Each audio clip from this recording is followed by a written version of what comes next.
Ni kenshi duhurira mu isoko tugura ibikoresho bitandukanye.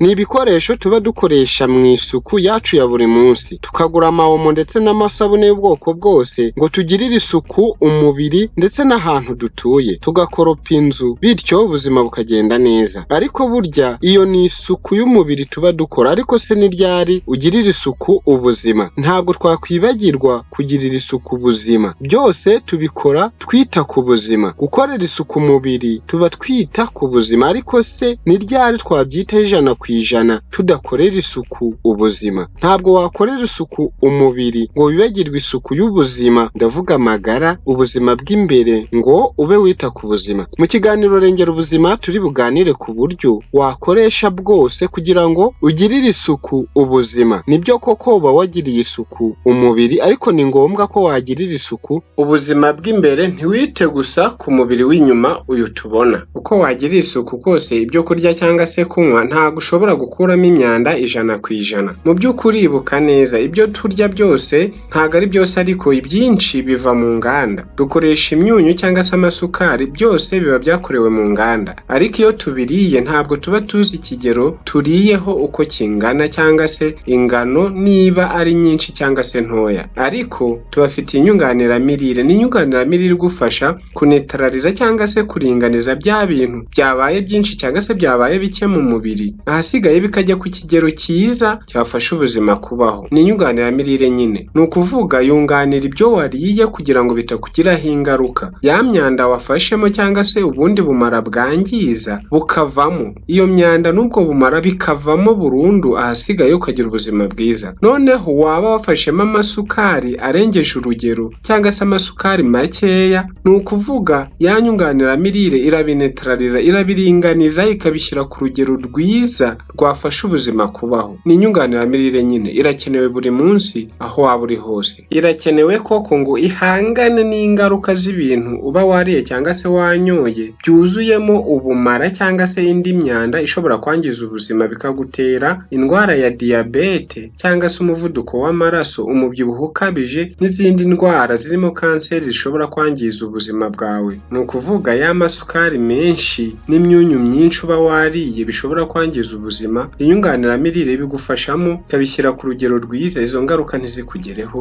z'ubwo burwayi buzahaza ubuzima. Ni ngombwa rero ko uyifata. Ni inyunganiramirire tubibuze kugarukaho muri iki kiganiro. Ntucikwe nyamuneka.